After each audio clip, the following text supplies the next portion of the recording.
everyone. I am Dr. Analinda M. Fajardo, faculty at the Environmental Biology Division, Institute of Biological Sciences, and curator for pollen of the UPLB Museum of Natural History. I will be your MC today. Thank you for taking time to join us today for the MNH Quincentennial Commemorations webinar series, Baliktanaw, Kasaysayan at Kalikasan, with the topic Early Records of Algae in the Philippines. To start our session today, let us welcome our director, Dr. Marianty De Leon, who will be giving her welcome remarks. Isang magandang umaga sa ating lahat. A pleasant good morning to each and everyone. Welcome to the UPLB Museum of Natural History's Quincentennial Commemoration 10-part webinar series. The UPLB MNH's Ang Pilipinas sa loob ng 5 siglo features online webinar series and virtual exhibit focusing on a theme, Baliktanaw, Kasaysayan at Kalikasan. The 10-part webinar series will give us the chronicles and highlights in Philippine natural history for the past 500 years and the gaps and opportunities for research on the diverse Philippine flora, fauna, and microorganisms. Last August 25, we had our 8th webinar delivered by Dr. Irineo L. Yit Jr. and Mr. Jeremy Cardo B. Neredo, curator and researcher of the UPLB MNH Entomological Museum, respectively. It was full of insights and learnings with collaborative engagements from experts entitled Recuerdos de Mariposas, Noteworthy Pre-1900 Entomological Collections, Collectors, and Tributes. The presentation highlighted the wealth of compilation of historical events, collections, and collectors, and a display of written records of Philippine insects, ethno-entomological, cultural, and economic influences. Indeed, very precious souvenirs, memories, remembrances, recuerdos. I am sure you have vivid recollections where some of you joined in singing or perhaps dancing of the folk song Paru-Parong Bukid or Mariposa Bella with original lyrics in Spanish. This was played and sung by Dr. Jun Lit during his presentation, who took time to dress up and portray Gat Andres Bonifacio with Mr. Jeremy Neredo as the young Gat Gregorio H. Del Pilar. Fortunately, with information technology, we can still view and watch their presentation and the previous 8 other QCC webinars by visiting the MNH YouTube channel. Today's webinar is the 9th leg of the 10-part series. This webinar will be graced by our UPLB Professor Emeritus and MNH Curator for Algal Collections, Dr. Milagrosa Martinez-Goss. Surely, another insightful webinar where Dr. Goss unveils before us the documented historical account of phycology in the Philippines, which started about 183 years after Magellan discovered the Philippines in 1521. Our moderator, Dr. Noel G. Sabino, UPLB MNH Curator, will further introduce our speaker. On behalf of the MNH Local Organizing Committee Chair, Mr. Florante Cruz, and Co-Chair, Mr. Alvin Fajardo, and the MNH Curators and staff, allow me to thank you for your active participation in our QCC webinars, and we look forward to having you all in our 10th and finale webinar presentation on September 22.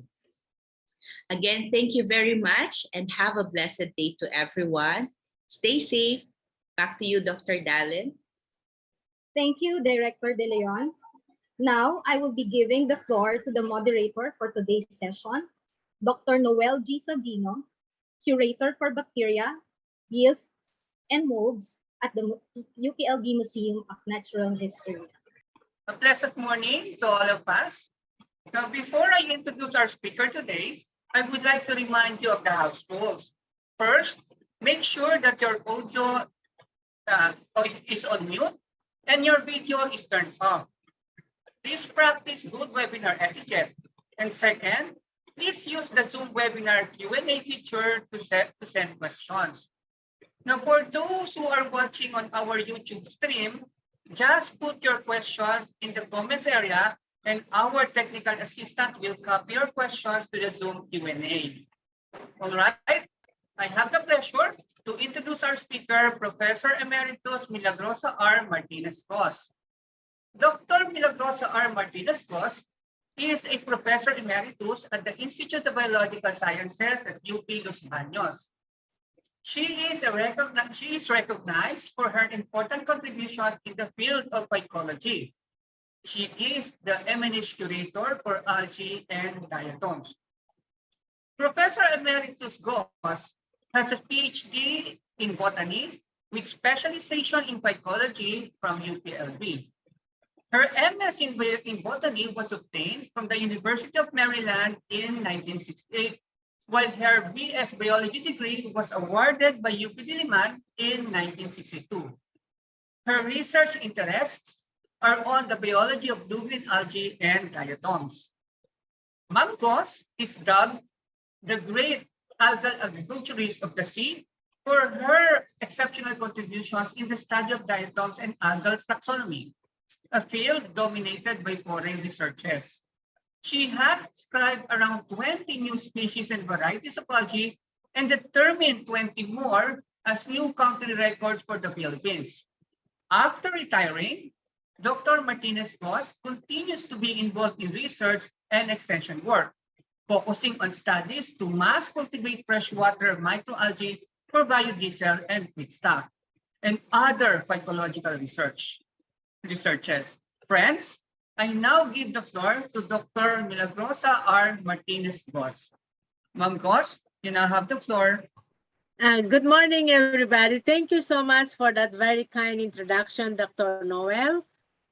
This morning, I would like to share with you or bring you back to memory lane and give you a historical background on the start of algal study in the Philippines from 1704 to 1900. It is believed that long historical time, the coastal inhabitants of the Philippines have used several marine algae, or what we call seaweeds, as part of their diet and other means of livelihood. However, it was only after 183 years after Magellan visited the Philippines that the first record of algae was mentioned or was put into print by a Jesuit missionary who was stationed in the Philippines by the name of Father Georg Joseph Kamel.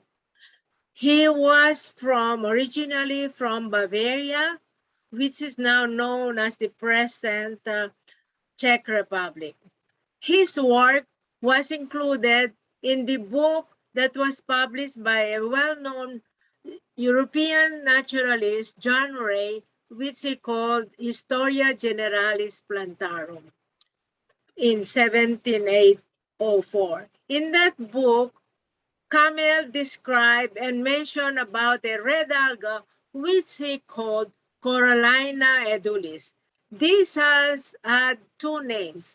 Corallina probably because of the coralline-like of the alga, and edulis because this is a red alga that was commonly used as food, or edulis in Latin means edible, and they call it commonly known as gozo even at that time. Note, this was 50 years earlier before the species plantarum of Linnaeus was published. So this priest had a notion of how to name plants, gave it two names, which was 50 years earlier of the introduction of the binomial system of nomenclature of Linnaeus. Next slide. This was the cover of the book of John Ray, and if this we give credit to Dr. Liao, who said he accidentally noticed that this publication by accident. And this is the part of that publication of Father Camelio, the Jesuit priest. And these gozo are probably what we call now as Capapicus or Eucuma, and these are several varieties that have been developed in the Philippines now. Next slide. And then in the year after that, in 1817 to 1818, a Russian ship called Yurik on a Romanzoff expedition docked accidentally in Manila Bay due to a bad storm. The scientist on board was Chamizo. Actually, this ship, the main mission was to look at the passageway in North America. Remember, they had no way of passing through North America because at the time, Alaska was in the possession of Russia, but they did not have any means of going up there. Okay, so in that mission, they just accidentally passed by the Philippines and docked in Manila Bay. And Chamizo collected a number of algae, one of them which he called Corallopsis. Okay, next slide. This Corallopsis was renamed by Algae, a Swedish scientist, and called it Corallopsis grassalicornia. Okay, and then Greville made a monograph on the genus Corallopsis, based on the material of Chamizo. And this probably is what we know now as Gracilaria salicornia. Next slide. In 1831, a Prussian East Asia expedition visited also the Philippines. This was funded by the German government, and they did a lot of work on the marine algae also and some other microalgae. But unfortunately, there is not much that I could dig onto it. And in 1837, this has always been known as the birth of Philippine phycology, when the Flora de Filipinas was published by an Augustinian monk, Father Francisco Manuel Blanco, who is a Spaniard. And one of the always included in the publication on plants were the algae. One of the alga that he included in that book was called Fucus edulis. In 1866, Georg von Martens, a German lawyer and a botanist and a phycologist, changed the name to Fucus gulaman blanco. So it was really, Fucus is a brown alga, and now if it is changed to Fucus gulaman. And then it is changed by Algae, a Swedish scientist, to Spherococcus gelatinus because of its gelatinous nature. And we know it now as the Hydropuntia edulis, edulis meaning edible, and it is really more of a red alga. Next, we have Hughes Cummings, was a British collector who was interested in natural history, and he was based mainly in the Philippines. And he did a lot of collection of algae. And most of his collections are now stored in Kew Botanical Garden. And these have been worked by many scientists. One of them was a French military physician, Decane, who described Galaxaurus fastigiata and Leagora from Cummings' collection. Another scientist who made the study on Cummings' collection was Jean-Pierre François Montaigne, a French military physician who reported on the algal collection of Cummings. Okay, and next we have the arrival of the Wilkes Exploring Expedition, which has a fleet of 6 ships. And these were again still powered by wind or sail wind powered. And the head of this exploration was Captain Wilkes, who was, and the head of the scientists were Charles Pickering and Ramsay Peel. There was a great dislike between the manager of the ship and the scientists. Captain Wilkes disliked the civilian scientists so much, and he called them clam diggers. I hope it was not gold diggers, and big catchers, and limited their work by not allowing them ashore most of the time, despite the fact that the USS Exploring Expedition was meant mainly to do scientific nature of the expedition. And this collection by these scientists, most of them were marine algae, and some of them were the diatoms that they did from their diggings. Some of these lectotypes are these diatoms, Amphitrechus, Fabosa, Alacodiscus, Campylodiscus. These are centric diatom, Triceratium, and Coconaeus. These were mostly collected from Marongas Island, northeast of Jolo, Mindanao, Philippines.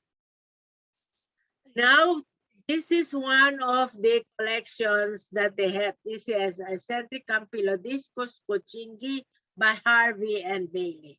I wanted to say on a side note that at that time, it was very natural that the Americans did not have much knowledge about the diatoms too, despite the fact that diatoms were discovered in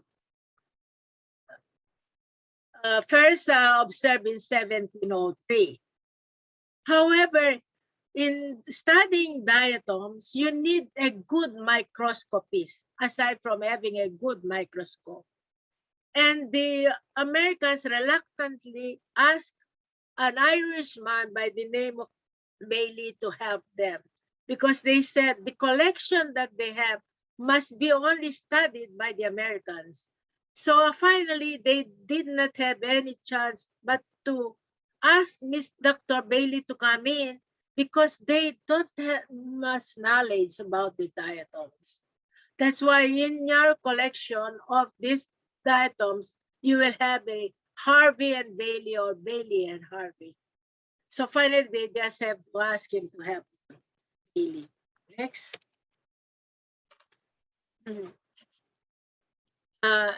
Next came the HMS Challenger in the Philippines.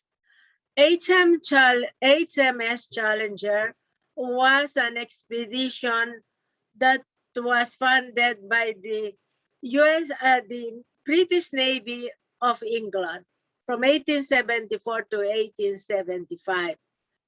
And this was headed by the scientists who headed them was Wyville Thompson and John Murray and H.N. Mosley. Collection, no Challenger ship was also wind powered or sail powered, although they had some steam engine in them. Although the steam engine was invented long time ago in 1689, which was credited to Thomas Savery, a British guy, although the first patent was done by the Spaniards, they did not have much knowledge on how to use the steam engine for powering the ship. So the HMS Challenger just used the steam engine for dredging for some plants, animals, corals, and diatoms. So a list of these diatoms found in the Philippines from the HMS Challenger in the Castracanes collection are some mostly centric diatoms like Cosinodiscus, and then some pinnate diatoms like Navicula.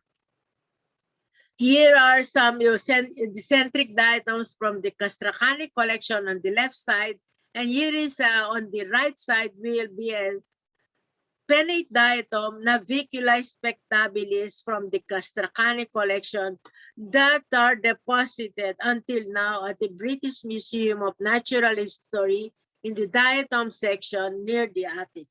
Next slide. Next came the Vettor Pisani circumnavigation trip, an Italian expedition for the Italian Navy that came in the Philippines in 1886. The scientist in that voyage was Piccone, who described new species and also some diatoms, which are published in the Algae de Bioglio de Circumnavigate, or in the Vettor Pisani. Okay. The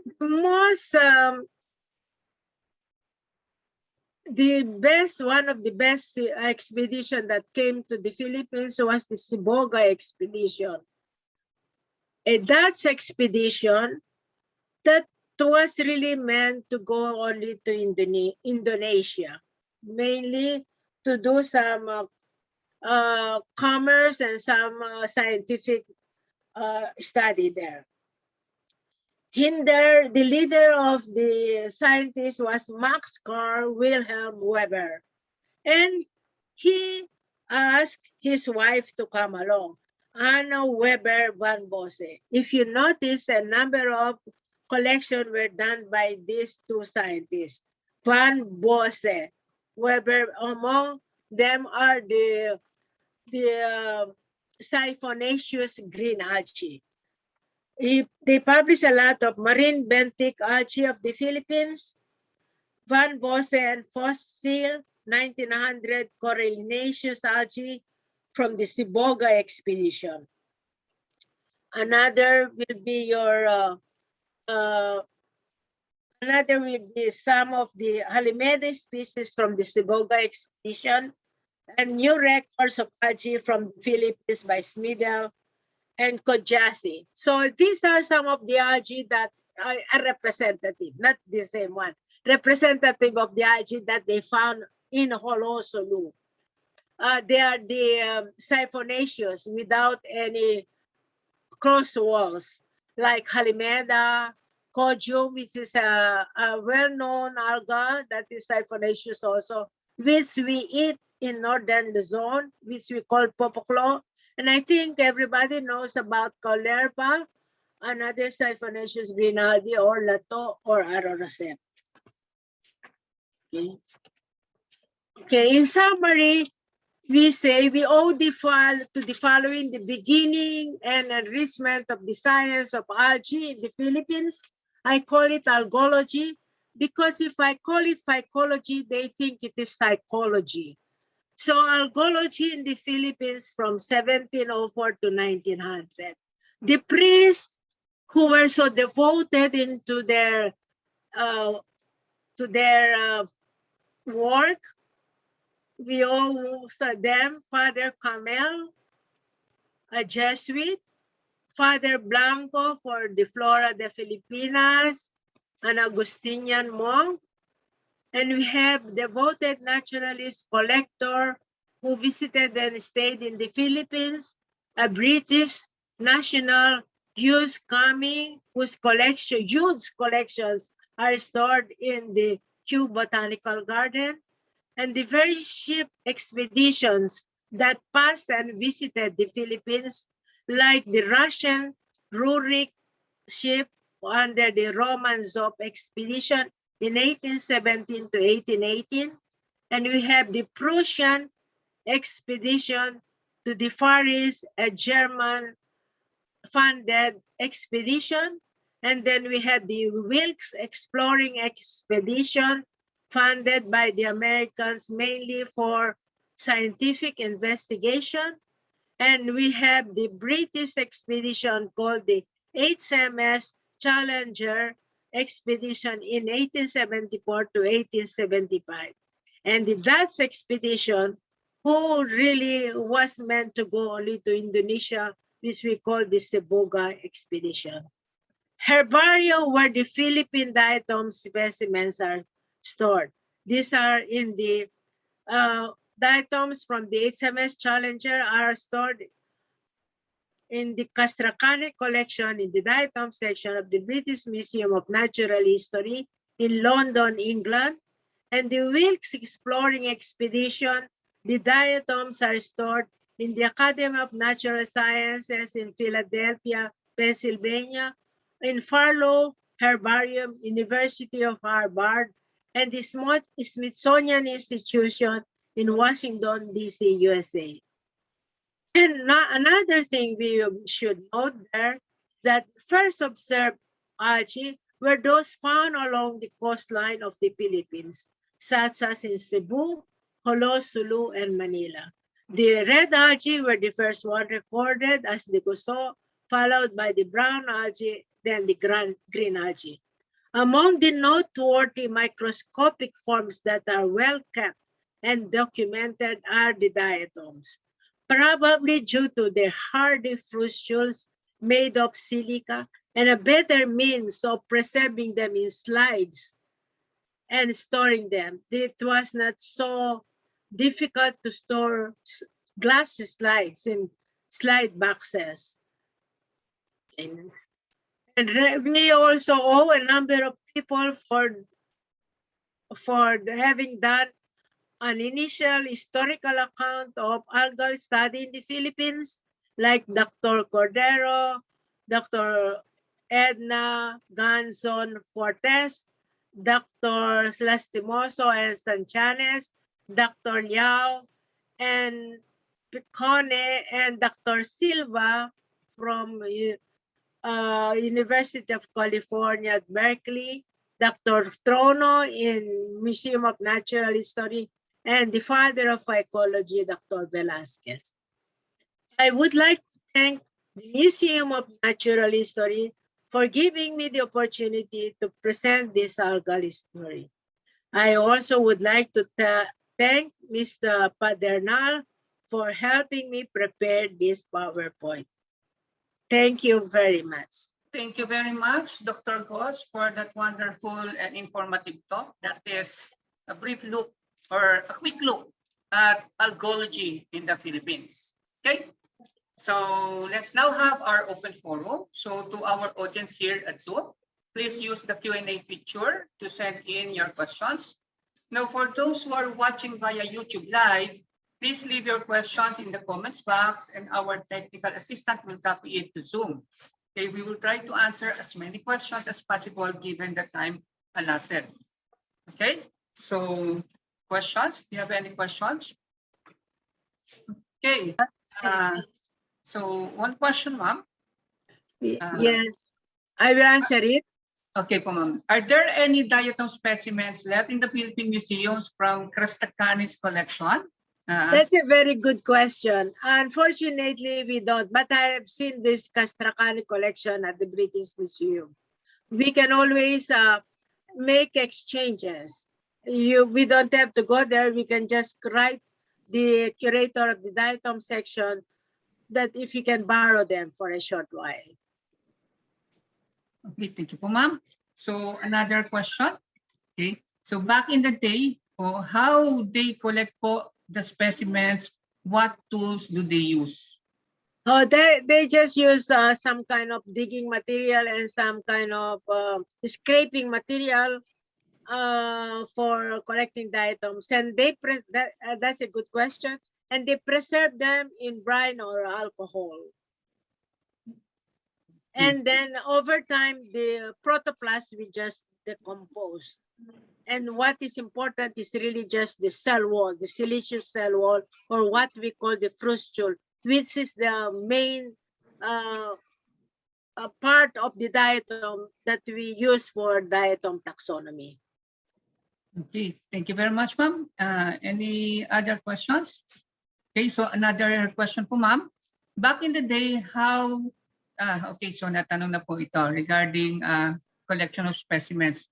Now, would like to ask a question, ma'am, regarding the culture collection of alga or algal cultures. So, how many at present think po ang local, locally isolated algae identified by Filipino scientists which are maintained in the country? In our culture collection? Yes po, ma'am. Mm-hmm. Wow, Noel, thank you very much for that question. I think we published that article about 5 years ago, and the number has dwindled down, mainly because of the pandemic, but we are maintaining about around, most of the algae that we are maintaining are cyanobacteria, around 50 or more now. Yeah. Okay, They are cyanobacteria and then green algae, and Nicha palea for the diatoms, Nicha palea, and 2 or 3 naviculae species. So another question po. Good morning po. What a great presentation. This question is not relevant to history of algae, but out of curiosity, I want to ask this. We are being battered by tropical storm Jolina here in Batangas right now. Do you think that seaweeds will survive in this kind of violent weather? Thank you. Yes, I think they've been surviving since centuries ago, and we have always been visited by typhoon because they have a means of anchoring themselves, and also they have a means of weathering themselves through desiccation and other means of hardy environment, because of the fact that they have mucilaginous sheet around them that will prevent them from desiccation also. Yes, they have been there for centuries ago, and in fact, not because they have increased in number, but because we're increasing the number of benthic marine algae because we're getting to know more about them. Just like I have shown you the Capapicus and the Eucuma now, we have a number of varieties that we know now. Thank you, ma'am. So another question po. So what's the oldest specimen collected that is still present up to this day, ma'am? Yung gusto. The one I said that Father Camelo describes, well, based on the written historical account. So yung which we call Capapicus now, or some are Eucuma. Yeah, that's the oldest recorded alga in the Philippines. Okay. So another question po, ma'am. Another question. So good morning po. What is the impact of the current pandemic to the field of phycology? Oh, that's a very good question. Yeah. Well, mainly in the field of pandemic, there is we in the University of the Philippines we are hindered by the fact that we could not visit our laboratory as frequently as we wanted to. Therefore, we were not able to do some subculturing as often as we could. Hence, some of our cultures are getting lost because of lack of time in the preparation of the media and preparation of the changing of the culture media and everything like that. And also we are also hindered by the fact that we cannot do much collection now. To add some more collection to our algal culture collection. Okay po, ma'am. So, thank you, ma'am. So, another question. So, what is the oldest species of cyanobacteria occurred in the country? Oh, Found in the country? that's a good question. Oh, you are a very good person because we you asked me to dig a lot. Okay. Lingbia majuscula, that was described by Dickey in 1876. Lingbia ferruginea and oscillatoria gracillima. Even at present, Lingbia majuscula used to be occurring in a mat, even in Pagbilao, Quezon. Yes. Thank you so much. I'm so glad you asked that question because I have already answered. Okay po, ma'am. So, another question po. Okay po, ma'am. Another question po. Bakit po mahalaga pag-aralan natin ang mga algae and diatoms sa ating bansa? Unang-una, bakit importanteng malaman natin yung mga lumot? Lumot lang yan. Pero dapat malaman natin, alin sa mga lumot na ito na magagamit natin as pagkain, magagamit nating source of income.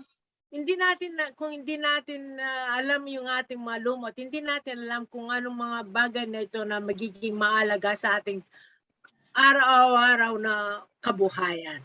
Bakit ang diatoms? Very good question. We are now studying diatoms mainly because they are the most important group of microscopic organisms that will determine quickly the health of any aquatic ecosystem.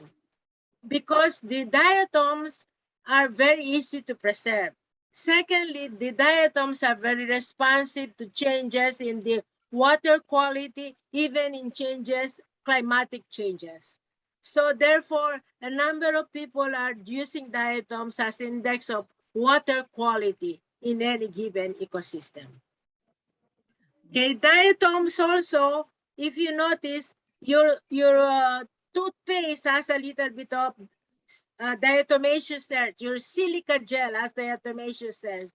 Your furnace, it will blast mainly because they put some diatomaceous earth in there. You have diatomaceous frustules that are deposited, and you dig this to be added into so many other economical products. You have the red alga, the guso, which is a source of your carrageenan. What are some of the importance of your carrageenan? You have cleansing cream. Your cleansing cream that you use for cleaning your face is not so oily nor so hardy, just smooth enough to put on your face because of the carrageenan in there. You eat ice cream, it is so smooth to eat because of the carrageenan in there. Your yogurt has carrageenan. I can name so many things. It will take me the whole day to tell you so many economical products of algae. Spirulina has so much protein in it, about 70%, more than crude protein in its body, more than what you have in your pork and beef. And it will not even give you any heart attack if you eat spirulina. We have an alga that has also high protein content, which is called tabzaba or nostoc commune.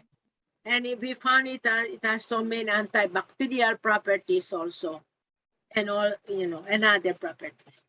We can give you a number of economical products, but if we do not know them, that they exist in our place, we don't know how to make use of them. So first we have to know, what do we have? And what are some of these economical products that we can have to benefit the Filipinos? Okay, thank you, ma'am. Kaya po yung Spirulina tablets, di ba po, Yes. nutraceutical, is rich in vitamins and minerals. Okay po. So, ma'am, another question po. Good morning po. Would macroalgae be a viable alternative to terrestrial plants as feedstock for biofuels? Oh, that's a good question. We never use macroalgae as alternative to as feedstock for biofuels, mainly because microalgae like chlorella would have a faster growth rate and easy to grow, as compared to the macroalgae. But probably it can be done. But if these macroalgae that are there usually have so much, mostly what they get is the alcohol in there, not the oil, not the biodiesel type. We tested that with turbinari. We get more of the oil product, of the alcohol product from sargassum, turbinaria, and all these brown seaweeds. But from the red seaweeds, I think it's better for us to use it as a source of carrageenan. Rather, it's more, you get more money out of it, Okay. rather than the best biofuel. Okay, ma'am. This question is, I think, from one of our participants. Kilala niyo po ito, ma'am. Eldrin Arguelles. How can we encourage our younger generation to specialize in the field of phycology? Any tips or advice po? Wow, thank you very much, Eldrin. I would like to ask you that question. What made you go into algae? Okay, probably one of the means by which we can is there is a continuous communication between the mentor and the mentees, which, I was encouraged to go into phycology by just listening to Dr. Velasquez. Dr. Velasquez really encouraged me to go into phycology, even on my second year in college at UP Diliman, mainly because I enjoyed listening to his stories. He really inspired me by telling me how he likes this alga, how he, I think sometimes these things encourage people. So we need more tutoring, more workshops, more, and also we should encourage our young students to go into graduate school instead of immediately working, because this will open up many avenues or opportunities for them to go upward, meeting other people, not only in the Philippines, but abroad. Ma'am, good advice. Okay po. Thank you. Okay, ma'am, another question po. Good day, ma'am. Yung mga expedition sa Pilipinas before, pinag-aralan din ba nila yung mga algae na ginagamit sa aquaculture? Salamat po. From the way I saw some of the readings in this expedition, ang ginawa lang yata nila mag-collect at saka study yung names. I think the way it is, kung ito ay used for aquaculture or for as food, walang ganon. It was only the use of seaweed farming was initiated by Maxwell Doty from University of Hawaii in 1950s na yon. Much later.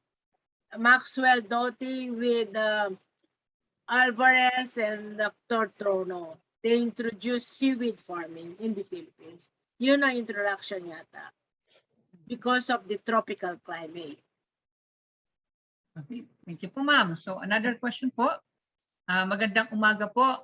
May mga nabasa po ako about sa eugrinophytes na protozoa raw po siya, and may mga nagsasabi rin po na ito ay microalgae. A question po is coming from Isabella Oliveria.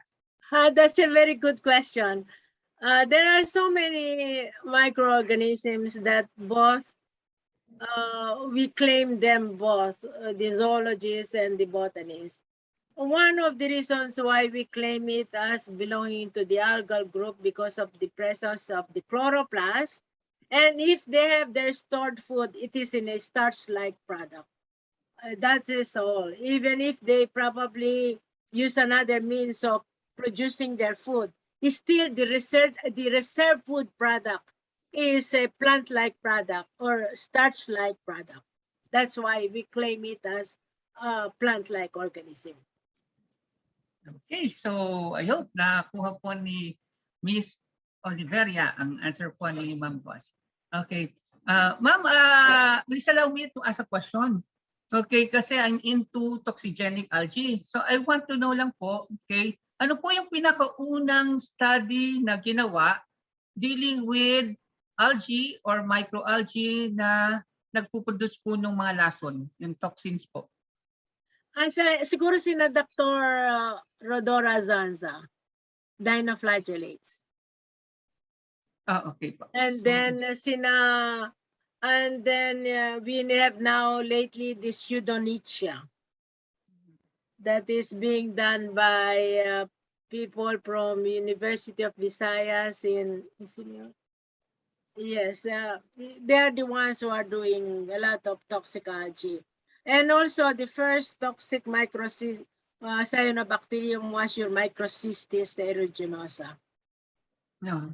Ito po yung Lia. Di ba po ma'am? Ito yung tinatawag natin Lia. Lia po. Yes. Yung, but we did not do any work on it. We just know that it produces toxin, and so when you buy, that's why sometimes during the bloom of the Microcystis, they do not want to buy bangus from Laguna de Bay because amoy malansa daw or putik. Tinatawag po nilang lasang lasang lumot. Ito po ba 'yon? Lumot or putik. Lasang lumot. Okay pa. Okay. Okay, so I think that's all the questions. So since there are no more questions, okay. Now it was a great discussion. We really learned a lot from Ma'am Goss on the history of algology. Diba sabi niya po, ma'am, it's algology. Yeah, I like to call it algology because when I say phycology, they think it is psychology. Okay, ma'am. Okay, so it's more of algology. Algology. Okay. So it was a great discussion. So highly informative po, and we really learned a lot about this history of algology that is in the country, and at the same time with the discussions on topics about algae. Okay, so everyone, let us congratulate our speaker for a splendid presentation. So virtual clap po tayo. So let me present you with this electronic certificate of recognition. Okay, so please allow me to read.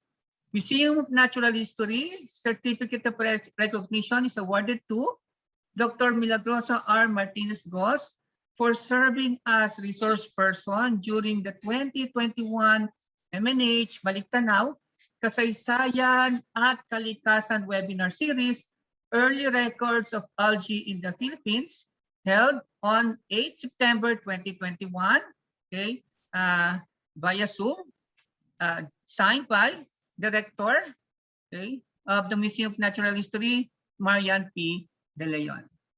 Okay. So let us all give a virtual applause to our very active speaker, Dr. Milagrosa R. Martinez-Goss. Thank you, Dr. Noel. Thank you, Dr. Marian. Thank you, Dr. Analinda, Dr. Mr. Flor, and Eugene. Thank you so much. We really do learn a lot, ma'am, from you. Every time that you speak, we really learn a lot. Thank you po. Okay? Thank you so much. I also learn a lot.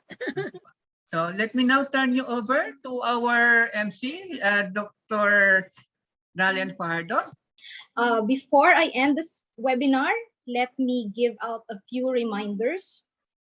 Please evaluate the seminar to get a certificate of participation.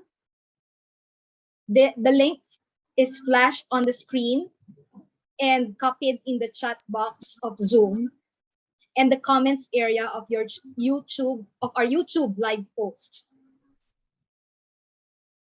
You can also use your mobile phones to scan the QR code shown in the slide.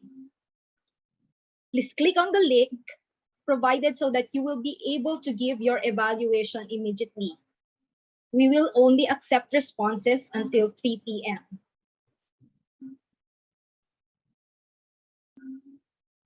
We thank the following organizations and people for all the support, resources, and inspiration. Finally, please follow UPLB Museum on social media, Facebook, Twitter, YouTube, and Instagram. Let us now all take a break. We hope to see you in our last seminar entitled Revisiting the Past for Present Medicinal Plants and Their Conservation, to be delivered by Dr. Lourdes Bigardenas on September 22, 2021. Keep safe, thank you, and goodbye.